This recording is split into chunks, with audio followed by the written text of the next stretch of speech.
Saudara, usai bertemu dengan Presiden Joko Widodo Senin sore kemarin, hari ini Ketua Majelis Tinggi Partai Demokrat berkunjung ke Soreang, Kabupaten Bandung.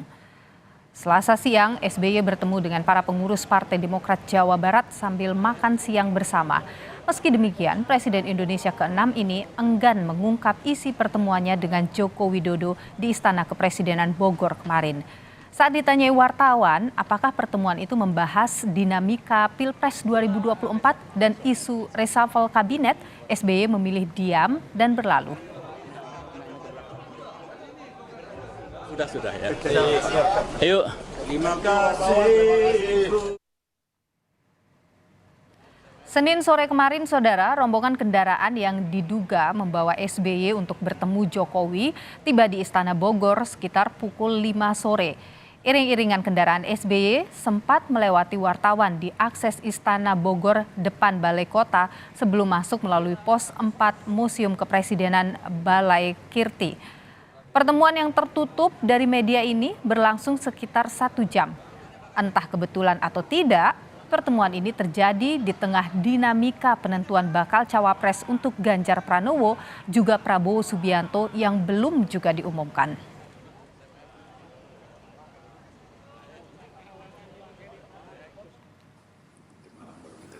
Wakil Ketua Umum Partai Demokrat Beni Kaburharman mengonfirmasi pertemuan SBY dan Jokowi Senin sore kemarin. Menurut Beni, pertemuan itu diinisiasi oleh Presiden Joko Widodo untuk membahas persoalan kebangsaan. Tapi jelas pertemuan itu adalah inisiatif Bapak Presiden Jokowi, sehingga common sense saja. Tentu ada masalah-masalah yang mungkin dianggap penting oleh Bapak Presiden Jokowi untuk didiskusikan.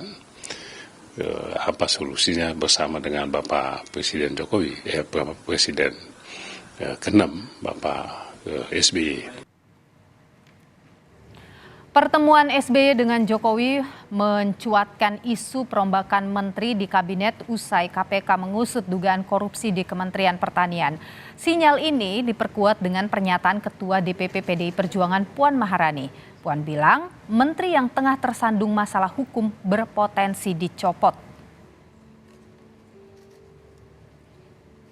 Namun kalau melihat apa yang terjadi akhir-akhir ini bahwa ada kementerian yang kemudian menjadi mempunyai masalah hukum, tentu saja cepat atau lambat akan terjadi reshuffle atau pergantian dari menteri dari kementerian tersebut. Tapi itu seperti yang saya sampaikan, itu merupakan hak prerogatif presiden, kapan dan siapa tentu saja itu merupakan wewenang dari presiden.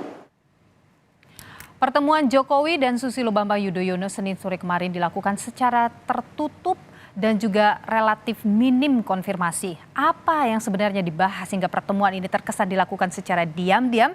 Kita analisis, saudara, bersama dengan pengamat politik sekaligus Direktur Eksekutif Parameter Politik Indonesia, Adi Prayitno. Bung Adi Prayitno, selamat petang. Terima kasih sudah bersama kami. Selamat petang, Mbak Nilu. Ya, jadi kalau kita lihat pertemuannya ini sangat tertutup, minim konfirmasi. Apa yang Anda bisa amati dari pertemuan yang terjadi? Ya, saya kira pembicaraannya pasti all in ya, bicara tentang kebangsaan, bicara tentang politik mutakhir, dan sangat mungkin juga keduanya itu bicara soal kemungkinan bagaimana Partai Demokrat itu menjadi bagian dari koalisinya Jokowi ya. Bicara politik kebangsaan tentu saja, karena ini kan dua tokoh yang selama ini memang dipersepsikan memiliki psikologi politik yang berbeda-beda. SBY beberapa waktu yang lalu kan begitu agresif menyerang Jokowi, menyerang pemerintah yang seringkali dianggap ugal-ugalan soal infrastruktur, menuding ada tangan-tangan kekuasaan soal bagaimana poros politik kemungkinan hanya akan ada dua, dan seterusnya, termasuk soal begal partai. Dalam konteks itu ya saya kira pasti akan didiskusikan secara terbuka oleh dua tokoh ini ya. Oke. Yang kedua, memang kita tidak bisa menutup mata bahwa pertemuan ini kan memang tidak ada angin, tidak ada hujan. Tentu ada sesuatu yang ingin dikomunikasikan. Publik menduga-duga bahwa salah satu yang pastinya dikomunikasikan adalah soal bagaimana kemungkinan Demokrat menjadi bagian dari koalisi Jokowi ya di sisa pemerintahannya yang kurang lebih sekitar 1,5 tahun ini, Mbak Nilu. Karena AHY kalau jadi kita, menteri maksud Anda? Ya sangat mungkin kan kalau kita membaca statement-statement media, statement-statement di media sosial, sudah mulai colek-colek Pak AHY gitu ya, sebagai sosok yang potensial akan jadi menteri kalau ada skenario reshuffle. Ini ramai sampai hari ini. Selamat siang Pak Menpora, Agus Yudhoyono, dan seterusnya, dan seterusnya. Kan itu yang kemudian muncul di Twitter sampai hari ini ya. Oleh karena itu di tengah isu reshuffle yang cukup berhembus, bukan tidak mungkin AHY itu juga menjadi bagian dari kubunya Jokowi. Dan Partai Demokrat sejak lama sebenarnya Oke, dikait-kaitkan menjadi bagian dari koalisinya Jokowi. Setiap ada isu reshuffle, di situ selalu muncul Demokrat soal potensi dan ya oke. potensial lah untuk menjadi bagian dari Jokowi. Tapi Tapi sangat mungkin juga mm, yang ketiga bicara tentang politik elektoral lah. Pastinya bicara tentang bagaimana konfigurasi politik, kira-kira siapa yang kuat, soal siapa yang potensial jadi cawapres dan seterusnya dan seterusnya. Saya kira pembicaranya tidak akan lepas dari tiga hal itu. oke, kalau ada yang menarik sebenarnya yang disampaikan oleh Demokrat bahwa ini tuh diinisiasi oleh Jokowi, apa kira-kira maknanya itu? Ya, ini menegaskan bahwa Pak Jokowi ingin berkomunikasi dengan semua pihak, semua tokoh yang selama ini memang dianggap berseberangan dengan saya. Sekalipun tentu ada feedback, ada insight yang kemudian ingin didapatkan oleh Pak Jokowi. Sekaligus misalnya memberikan positioning dan klarifikasi dari pihak pemerintah dari tuduhan-tuduhan yang seringkali dialamatkan oleh Partai Demokrat. Kalau kita mau melihat rekam jejak Partai Demokrat hampir 10 tahun lamanya menuding pemerintahan Jokowi ini agak sedikit miring gitu ya, banyak tenaga apa namanya dianggap terlampau memanjakan investor, kemudian mengabaikan penduduk lokal dan semacamnya. Saya kira dalam konteks itu Pak Jokowi ingin memberikan informasi juga kepada SBY bahwa Oke. semua hal yang dituduhkan oleh Partai Demokrat tidak seperti yang biasanya. Tapi bagi saya di antara tiga kemungkinan ini satu-satunya yang paling menarik adalah ketika Partai Demokrat dikaitkan dengan soal kemungkinan bergabung dengan Pak Jokowi. Oke, Soal bagaimana itu AHY yang menarik ditawarkan jadi Bung Adi Prayitno. Anda menyebut tadi mungkin saja memang ya. AHY mungkin akan masuk jadi menteri. Tapi itu apa maknanya memasukkan AHY sebagai menteri misalnya di Kabinet Indonesia Maju ini? Apakah ini bagian dari bargain positioning untuk di Pilpres 2024 Februari mendatang? Ya, karena begini Mbak Nilu, banyak teman-teman media sejak kemarin tadi malam selalu bicaranya memberikan bocoran soal kemungkinan Demokrat akan menjadi bagian dari koalisinya Jokowi, misalnya menawarkan AHY sebagai salah satu menteri kalau kemudian ada reshuffle di kemudian hari.